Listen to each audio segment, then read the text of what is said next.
우리가 요한계시록을 살펴볼 때 한 단어나 또 일부분에 굉장히 집중하게 되면 전체를 놓쳐버릴 수 있습니다. 그래서 우리는 요한계시록 전체의 구조와 또 이 1장부터 22장까지의 어떤 이야기가 있는지 큰 흐름 속에서 내용들을 좀 살펴봐야 합니다. 오늘 살펴볼 13장의 말씀은 나팔 대접심판 중에서 나팔과 대접심판 사이에 끼어있는 말씀입니다. 즉 12장부터 14장까지가 이제 대접심판이 일어나기 전에 들어온 말씀입니다. 그럼 어떤 이야기를 하고 있느냐라고 할 때에 이제 영적인 싸움, 악한 존재들과 하나님 백성들이 지금 어떤 영적 싸움을 하고 있는가 하는 것을 상징적인 모습으로 보여줍니다. 그런데 그 영적 싸움은 이 당시 요한계시록을 받고 있는 이제 로마 교회에 있는, 로마 지역에 살고 있는 성도들에게도 필요한 것이고요. 또 지금 26년도 한국에 살아가는 우리들에게도 필요한 말씀입니다. 그렇기 때문에 1차적으로는 그 당시의 상황을 살펴보고요. 그리고 또 우리 시대에 어떻게 이 말씀이 적용되는지를 좀 살펴볼 때 오해가 생기지 않을 수 있습니다. 우리가 지난번에 살펴본 12장에는 두 개의 주제가 있었습니다. 바로 전쟁과 출산에 관한 것이었습니다. 여기에는 세 가지 캐릭터가 나타났었죠. 여인이 나타나고요, 또 용이 나타나고요, 아이가 나타납니다. 바로 여인은 구약과 신약의 교회를 이야기했고요, 용은 사단입니다. 그리고 아이는 바로 교회를 통해서 이 땅 가운데 오시고 또 교회와 성도들을 구원하신 예수 그리스도를 나타내는 것이죠. 그리고 하나님께서는 교회를 광야 가운데 양육하시고 그리고 교회 공동체가 광야 속에서 믿음의 삶을 살아갈 수 있도록 양육하신다는 것을 보았습니다. 그리고 또 이제 이러한 교회의 모습 속에 하늘에 있는 전쟁을 표현해 주었습니다. 하늘에서 미가엘과 용이 싸움을 하게 됩니다. 그런데 이 싸움에서는 결코 악한 자들이 이길 수가 없었습니다. 그래서 이제 철저한 사단의 패배를 하게 되고요. 그리고 아이, 즉 예수 그리스도가 승천하고 십자가에 죽으시고 부활하심을 통하여 더 이상 사단은 공중에서 역사할 수가 없게 됩니다. 그리고 쫓겨나서 이제 이 땅 가운데 거하게 되는 것이죠. 하늘에 있는 존재들은 찬양하며 경배하지만 땅에 있는 자들에게는 고난이 이어지게 됩니다. 그런데 이 용과 그리고 이 용이 땅에서 하는 일들은 무엇이냐면 성도들을 괴롭히는 일도 하지만 그를 따르는 악한 자들, 그들을 따르는 예수 그리스도를 믿지 않는 자들을 이제 죽이고 그들을 계속 속이는 일들을 이제 용이 하게 된다는 것을 보았습니다. 그리고 결국은 이 용은 계속해서 교회를 시험에 들게 하고 박해하는 그 일들을 행하지만 하나님께서는 교회를 지키시며 보호하신다는 것이 바로 12장의 주제였습니다. 이제 오늘은 요한계시록 13장의 말씀을 보게 되는데 이것도 12장부터 14장까지 이어지는 그러한 말씀 가운데 있습니다. 13장은 사단, 즉 용이 하나님 백성을 대적하기 위해 또 세운 두 하수인, 즉 바다에서 나온 짐승과 땅에서 올라온 짐승에 대한 환상을 설명해 주고 있습니다. 먼저 1절부터 10절에 보시면 첫째 짐승, 즉 바다에서 올라온 짐승에 대한 것을 말씀해 주고 있습니다. 바다에서 나온다라고 할 때 바다는 성경에 보시면 우리가 생각하는 바다가 아니라 혼돈과 악의 상징을 바다로 묘사할 때가 있습니다. 즉 혼돈과 악의 상징, 그곳에서 짐승이 나온다는 것을 이야기합니다. 뿔이 10개고요, 머리가 7입니다. 그리고 뿔에는 면류관과 거짓된 영광을 가지고 있습니다. 이제 이 이야기는 사도 요한이 그 당시에 나타난 하나님의 그 뜻, 그리고 성도들 가운데 있었던 그 일들을 다루기 때문에 로마 사람들이나 또 로마의 지도자들이 이 이야기를 알아들을 수 없어야 합니다. 그래서 굉장히 상징적인 것을 통해서 성도들은 이해하지만 그 당시 로마 제국에 있는 사람들은, 교회를 박해하는 사람들은 알 수 없도록 이제 말씀을 하고 있습니다. 그래서 10뿔과 7머리라는 것은 그 당시에 보면 다니엘서에 보시면 넷째 짐승의 모습을 보여주게 됩니다. 뿔이 10개의 강력한 권세를 가지고 있고요, 그리고 일곱 머리가 있다는 것은 로마가 있는 곳이 7산이었고요. 그리고 7 황제가 이제 그 로마를 다스리는 그런 상황이었기 때문에 이 당시의 의미로 본다면 이것은 로마 제국을 이야기한다고 볼 수 있습니다. 그리고 그 뿔에는 열 면류관과 거짓된 영광을 가지고 있습니다. 즉 세상 나라를 다스리는 강력한 정치적 권세를 가지고 있는 것을 상징적으로 보여주고 있는 것이죠. 다니엘서 7장 4절과 7절에 있는 네 왕의 모습을 조합한 모습입니다. 사자 같고 곰 같고 표범 같고 철의 이와 열뿔을 가진 짐승이다 라는 것들을 이야기해 주는 것이죠. 그러면 이러한 첫 번째 짐승은 어떤 것을 통해서 능력을 받았습니까? 2절 후반절과 4절에 보시면 용으로부터 능력을 받았다라고 이야기합니다. 하나님께 받은 능력이 아니라 사단을 통해서 능력을 받았다고 이야기합니다. 그러니 그 권세를 가지고 무엇을 하냐면 하나님을 대적합니다. 성도들을 핍박하는 권세를 가지고 있는 것입니다.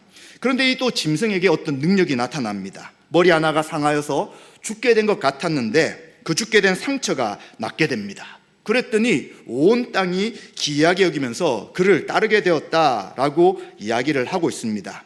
지금 이러한 표현으로서는 도대체 이게 무엇인가라는 것들을 잘 이해하기 어렵습니다. 그런데 그 당시 네로가 죽은 이후에 어떤 소문이 돌게 되었냐면 네로는 스스로 자살해서 죽습니다. 그런데 네로가 다시 부활해가지고 로마를 계속해서 침략했던 오른쪽 편에 있던 동쪽에 있던 파르티안 군대를 끌고 와서 로마를 망하게 할 것이다 라는 소문들이 있었습니다.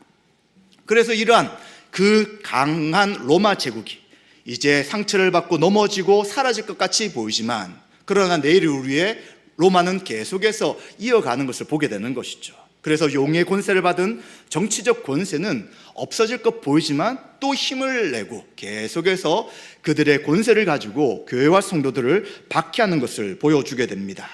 그래서 이들이 일어나고 살아나는 모습이 예수 그리스도의 죽음과 부활을 흉내내는 것처럼 보입니다. 그래서 세상 사람들이 놀라고 짐승을 따르며 경배하며 하나님과 예수 그리스도를 섬기는 것이 아니라 눈에 보이는 권세를 의지하며 살아가게 하는 그러한 용이 준 권세를 보여준다고 말할 수 있습니다. 결국 이 짐승, 첫 번째 짐승은 무엇이냐면 정치적 권세와 힘을 가지고 그리스도와 교회를 박해하는 세상 권력을 대표하는 것이라고 이야기할 수 있습니다. 그래서 이 짐승은 5절과 7절에 보시면 교만한 말을 합니다. 하나님을 모독하는 말을 하고요, 하나님을 대적합니다. 그리고는 교회를 대적하면서 하늘에 거하는 자들을 회방하죠. 창세로부터 생명책에 기록되지 않고 이 땅에 사는 자들을, 짐승을 다 경배하게 됩니다. 그래서 예수 그리스도를 믿고 구원받은 성도들은 참과 거짓을 분별하는 것이죠. 세상의 권세와 힘을 가진 것을 의지하는 것이 아니라 바로 예수님만 온전한 왕이시고 세상의 것은 거짓된 것임을 분명히 알고 박해 어려움 속에서도 끝까지 주를 의지하며 살아갈 것을 보여주고 있는 것이죠. 그리고 이 짐승에 활동할 수 있는 기간을 제한하고 있습니다. 42달이라고 이야기하는 것이죠. 그래서 42달, 1280일 이런 숫자들은 다 요한계시록에서는 예수님의 초림과 재림을 상징하는 기간이다. 그리고 한때, 두때 반도 7년이라는 숫자도 마찬가지죠. 즉 계속해서 활동할 수 있는 것이 아니라 예수님이 오시고 재림하실 때까지만 세상의 권세가 성도와 교회를 박해할 수 있다라고 말하고 있는 것입니다. 그렇다면 그러한 세상적 권세를 가지고 박해하는 이 권력 앞에 교회와 성도는 어떻게 해야 합니까? 10절에 있는 것처럼 이 권세 앞에 칼로 죽임을 당하기도 하고요, 사로잡히기도 한다는 것입니다. 우리가 잘 알듯이 로마 제국 안에 믿음의 삶을 살았던 수많은 성도들이 죽음을 경험하였습니다. 그리고 그들은 신앙을 지키기 위해 어떠한 것도 두려워하지 않고 하나님을 섬겼던 것이죠. 선하게 살고, 그리고 그들이 악한 일을 하지 않음에도 불구하고 계속해서 박해를 했던 것이 바로 로마의 그 악한 모습이었습니다. 그래서 성도들에게는 인내와 믿음이 필요한 것이죠. 끝까지 견뎌야 되는 것입니다. 박해 가운데, 위협 가운데 신앙을 포기하고 버리는 것이 아니라 인내해야 되는 것이죠. 그리고 세상의 권세가 끝이 있다는 것을 기억해야 합니다. 우리가 낙담하는 것은 그것이 끝이 없게 보일 때 낙담하죠. 그러나 42달의 기간, 예수님의 초림과 재림 사이의 기간 가운데 또 이 로마라는 것은 역사적으로 볼 때도 결국은 멸망하였습니다. 계속해서 힘 있는 권세가 일어나지만 또 그 악한 권세들이 교회와 성도를 박해할 수 있지만 한계와 끝이 있기에 믿음이 필요하다는 것이죠. 예수 그리스도의 나라는 영원하지만 세상의 나라와 권세는 한계가 있고 끝이 있다는 것을 안다면 우리는 그 박해와 고난 속에서 결코 뒤로 물러서지 않을 수 있다는 것입니다. 자, 이렇게 첫째 짐승이 무엇인가를 대략 살펴보는데 문제는 또 한 짐승이 더 나타납니다. 11절부터 18절에 보시면 이제 두 번째 짐승이 올라오게 됩니다. 이 짐승은 바다가 아니라 땅에서 올라오게 됩니다. 땅은 사탄적 정체성의 상징, 하늘이 아니라 땅에 속한 자라는 것을 보여주는 것이죠. 그리고 둘째 짐승은 그가 하는 일이 종교적인 속임수를 쓰게 되고요. 그리고 거짓 선지자로서 악한 용, 사단을 섬기도록, 그리고 그 첫 번째 짐승을 섬기도록 하는 역할을 하는 것이 바로 두 번째 짐승의 역할입니다. 용이 있죠? 첫째 짐승이 있고 둘째 짐승이 있습니다. 즉 성부, 성자, 성령 삼일체 하나님을 흉내내는 모습을 보여주게 되는 것입니다. 그리고 이 짐승에는 두 뿔이 있습니다. 어린 양 같은데 뿔이 있어요. 어린 양에는 뿔이 있는 게 아니잖아요. 그리고 이 뿔을 가지고 있는 이것은 바로 용의 말을 하는 것입니다. 즉 어린 양 예수 그리스도 같은 모양을 가지고 있으나 실제로는 용의 힘을 가지고 거짓을 행하는 존재인 것을 분명하게 말씀하고 있습니다. 그리고 첫째 짐승은 10뿔인데 지금 이것은 두 뿔을 가지고 있기 때문에 첫째 짐승에 종속된 그러한 것임을 알게 되는 것입니다. 그리고 이 뿔이 있다는 것은 결국 힘과 능력을 가지고 있는 것입니다. 첫째 짐승을 이제 예수 그리스도를 믿지 않는 자들이 섬기게 하고 교회와 성도들을 박해할 수 있도록 돕는 권세가 이 둘째 짐승에게도 있다는 것을 이야기합니다. 그러면 이 둘째 짐승은 어떤 사역을 하는가라고 할 때에 첫째 짐승과 같은 동일한 힘을 가지고 있는 존재입니다.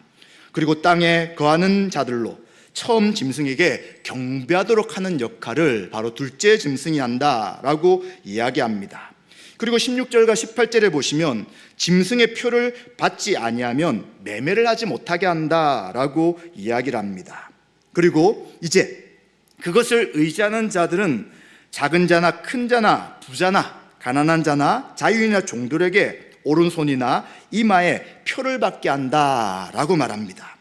지금 이 요한계시록을 제대로 설명하지 않는 사람들, 즉 세대주의적 사상과 이단적인 사상으로 계시록을 해석하는 사람들은 이것을 자꾸 뭐라고 하냐면 바코드다 이렇게 이야기하는데 지금 이것은 바코드를 말하지 않습니다. 요한계시록은 이미 그 사도 요한이 목회하고 또 로마 시대에 살았던 성도들의 상황에 1차적으로 기록된 말씀입니다. 그러면 표를 받는 것이 도대체 무엇이냐라고 할 때에 로마 제국 같은 경우 이제 식민지가 있었던 소아시아나 여러 지역에 황제 숭배를 하게 됩니다.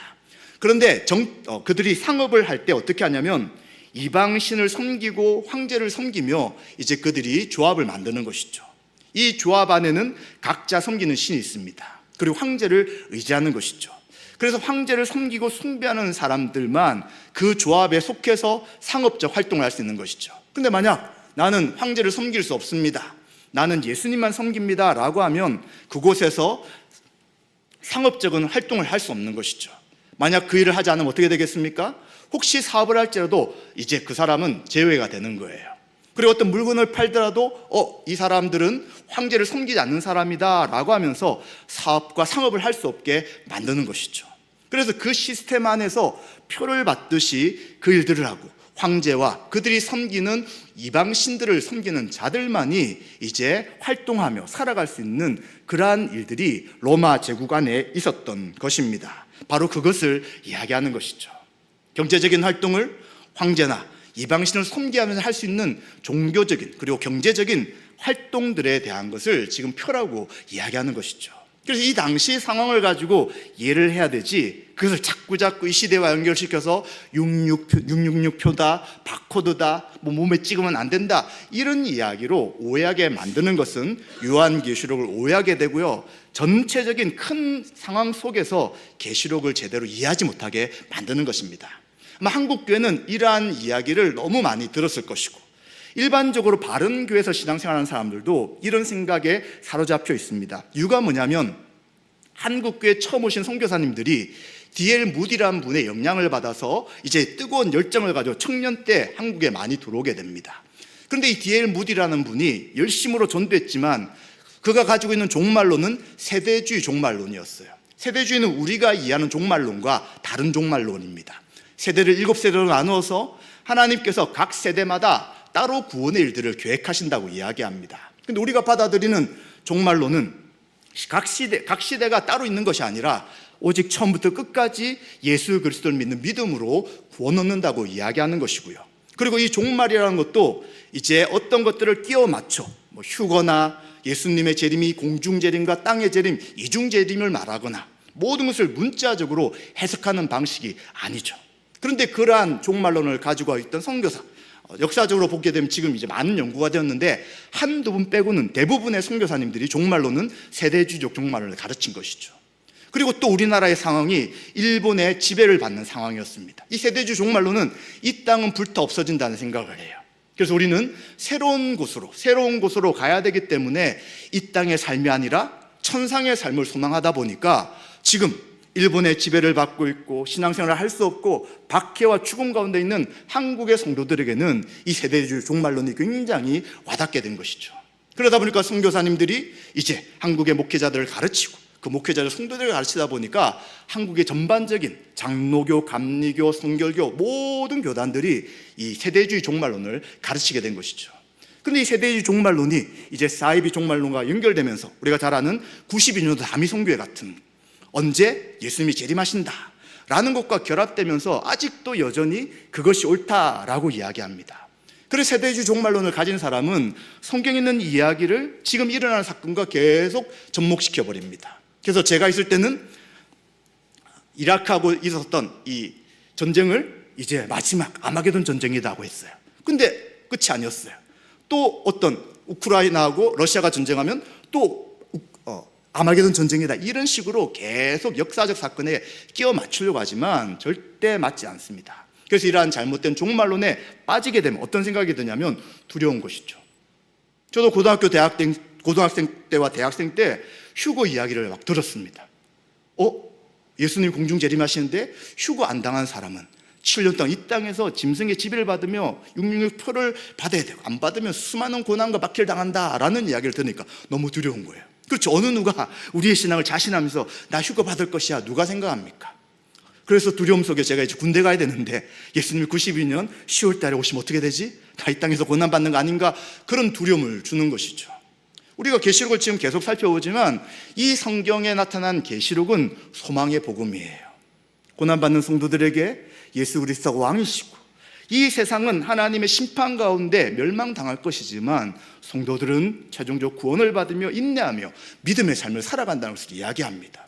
주 예수님 어서 오시옵소서 라고 소망을 주는 것인데 그러한 거짓된 종말론은 두렵게 만드는 거예요. 그리고 자꾸 예수님이 언제 오실까만 관심을 갖게 하는 것이죠. 성경은 뭐라고 하십니까? 언제 오실지 모른다고 하잖아요. 아버지께 달려있는 것이지 우리가 알려고 할 필요가 없다고 하잖아요. 도둑같이 올 것이기 때문에 매일매일 깨어있으라고 하는데 왜 자꾸 예수님이 오는 날짜를 알려고 합니까? 이런 이야기들은 다 엉터리고 이런 것에 우리가 귀 기울일 필요가 전혀 없는 것입니다. 그래서 이 두 번째 짐승의 역할들이 바로 첫 번째 짐승의 사역을 돕는 그런 일을 하는 것이고 이것이 바로 그 당시 상업적 모임인 길드 조합을 이야기하는 것이지 바코드를 받으면 안 된다 이런 이야기는 절대 아닌 것입니다. 그리고 이제 여기에 또 짐승의 수가 있는데 666이다 라는 것을 이야기합니다. 이 666이라는 것은 조금 어려운 표현이지만 게마트리아란 그런 방식이 있었어요. 이것이 뭐냐면 고대는 알파벳의 숫자를 부여하게 됩니다. 그래서 알파벳 A부터 시작해서 Z까지의 숫자가 기록이 되는데, 이 방식을 통해서 이제 이것을 계산해 보면 이게 네로 가이사 이름을 합칠 때에 666이 된다는 거예요. 그래서 666은 이마에다가 666 길어한다는 그런 이야기가 아니라 그 당시에 로마 황제를 이제 표현하기 위해, 그냥 바로 황제들에 대한 비난을 하게 되면 이 계시록이 다 빼앗기게 되고 또 계시록이 돌려가며 읽을 수가 없게 되는 것입니다. 그래서 황제에 대한 것을 이야기하며 결국 황제 숭배를 조장하는 그 로마 제국 안에서 우리가 그 정체를 바로 알고 우상을 섬기며, 그리고 우상의 최종적 목적인 하나님을 떠나고 또 예수 그리스도를 의지하지 못한 일이 없도록 그러한 것을 말해주고 있는 것이죠. 그리고 또 6이라고 이야기하는 것은 불완전한 숫자예요. 우리가 성경에 나타난 숫자의 7은 완전 수죠. 하나님이 완전한 수이게 7이지만 불완전한 숫자 6이 3개나 있는 거예요. 사단은 계속해서 하나님을 흉내내지만 불완전하죠. 그래서 이 불완전한 존재인 사단은 결국 악을 통하여 하나님의 뜻을 해방하고 땅에 존재하며 하나님 백성들을 박해하려고 하지만 그 뜻은 이루어질 수 없다라는 것들을 보여주는 것으로 우리는 이해할 수 있습니다. 우리 이처럼 요한계시록 13장에 사단의 세력이 세상에 있는 정치적 권력과 거짓 종교를 통해서 성도들을 핍박하고 유혹하고 있는 것들을 보게 됩니다. 그런데 이것이 그 당시만 있는 것이 아닌 것이죠. 지금도 여전히 세상의 권세는 성도와 교회를 박해합니다. 경제적인 것 또 여러 가지를 가지고 당신들 하나님 믿을 필요 없습니다. 당신을 의지하고 또 돈을 의지하면 되지 굳이 보이지 않는 하나님을 왜 섬깁니까? 라는 것으로 계속해서 이 시대의 성도를 유혹할 수 있는 것입니다. 그러나 그 당시 성도들에게도 사도 요한은 무엇을 이야기하냐면 13장 10절에 성도들의 인내와 믿음이 여기 있다라고 이야기합니다. 인내해야 되고요. 그리고 하나님이 온전한 왕을 그리스도를 통해 주셨기 때문에 박해와 고난 속에서도 신앙을 지켜나가라 라고 말씀합니다. 그리고 정해진 기간이 있는 것이죠. 42달, 초림과 재림 사이의 기간입니다. 우린 주님 오실 때 이 영광스러운 주님의 잔치 자리에 참여하게 되는 것이고요. 그리고 우리가 최종적 구원을 받을 것인데, 그 기간 동안 악이 활동하고 계속해서 교회와 성도가 어려움과 박해가 있을 것을 이야기해 주는 것입니다. 없는 것이 아니라 당연한 것이죠. 당연하고 어렵고 힘든 신앙생활 가운데 있을지라도 소망을 가지고 인내할 것을 보여주고 있는 것입니다. 그런데 실제로 박해 시대를 살아갈 때 굉장히 어려운 것은 원수의 세력이 교회 공동체와 성도의 삶을 압도하는 것처럼 보일 때가 있습니다. 우리가 역사적으로도 일본의 신사참배를 강요당할 때 성도들은 먼저 일본 신에게 절을 해야지만 예배를 드릴 수 있었습니다. 그리고 목회자들도 요한계시록이나 하나님 말씀을 바로 전하면 일본과 조금이라도 관계된다 생각하면 설교를 하는 목회자를 끄집어내었습니다. 그리고 우상에게 절하고 그리고 세례를 다시 받으러 가며 이제는 성부, 성자, 성령 삼일체 하나님께 세례를 받는 것이 아니라 우상 숭배하는 일본 천황 이름으로 세례를 받으라 라는 것을 이야기하였습니다. 그런데 그때 많은 분들이 변절하게 돼요. 이유가 무엇이었냐면 일본이 이렇게 강력한데 지금 동아시아 지역과 이제 미국과도 싸우는데 결코 일본이 무너지지 않을 것이다. 우리나라는 해방을 이룰 수 없다라는 절망 속에 변절을 해버렸다는 것입니다. 종교 지도자들도 마찬가지죠. 대부분의 한국 교회가 다 일본 우상 앞에 무릎을 꿇게 된 것이죠. 소망을 잃어버리면 그럴 수 있는 것입니다. 세상의 권세가 강하고 세상의 질서가 교회를 더 압박하는 것처럼 보일 때 우리는 믿음을 놓치거나 또 그냥 그것과 신앙을 같이 하면 되지 않을까라는 유혹에 빠질 수 있다는 것입니다. 그러나 하나님께서는 성도의 삶에 고난과 어려움이 있지만 이것을 인내하고 믿음으로 견딜 것을 요구하고 있는 것입니다. 없다는 이야기는 사실이 아닙니다. 예수 그리스도를 믿을 때 모든 것이 잘 되고 아무런 어려움이 있다는 것은 성경에서 말하는 일이 아니에요. 왜 고난과 어려움이 필요합니까? 우리의 신앙이 온전한지 테스트하는 것이죠. 우리를 흔드는 그러한 시련이 없을 때 어떻게 그 신앙이 온전한지를 알 수 있습니까? 평안하고 모든 것이 주어질 때는 다 예수님을 잘 믿는 것처럼 보여요. 그러나 인생의 어려움과 고난이 있을 때 그 고난 속에서 믿음을 지켜나가면 우린 연단되고 우리의 신앙은 금처럼 단련해지는 것입니다. 사랑하는 성도님들, 지금 어떤 고난과 어려움이 있습니까? 뭐 때문에 자꾸 믿음이 흔들립니까? 이것은 정면 돌파해야 합니다. 내가 예수님을 의지할 것인가? 말씀 붙잡고 살 것인가? 아니면 나 자신이나 세상 환경이나 사람을 의지할 것인가? 항상 그 문제에 있는 것입니다. 보이지 않지만 말씀을 의지하고 믿음을 통하여서 하나님의 그 말씀을 의지해 나간다면 우리 인내함으로 이 모든 것을 극복할 수 있지만, 믿음과 말씀을 의지하지 않는 눈에 보이는 것을 의지한다면 또 그곳으로 넘어지고요. 그리고 우리의 신앙이 자꾸 타협할 수밖에 없다는 것을 기억해야 합니다. 따라서 우리는 이러한 인내와 고난은 시간이 짧다는 것입니다. 영원한 최종적 구원과 짧은 고난 중에 무엇을 우리가 기다리겠습니까? 당연히 영원한 구원받는 삶을 우리는 기대할 것입니다. 따라서 우리는 인내와 믿음을 통하여 영광스러운 승리, 이미 승리하셨고 최종적으로 재림하셔서 최종적 승리를 이루실 그리스도를 소망하며 살아가는 것이 바로 성도의 삶일 것입니다. 이러한 은혜와 믿음으로 계속되는 신앙 가운데 고난과 어려움이 있을지라도 주를 바라보는 믿음의 삶이 되시기를 주님의 이름으로 축원드립니다.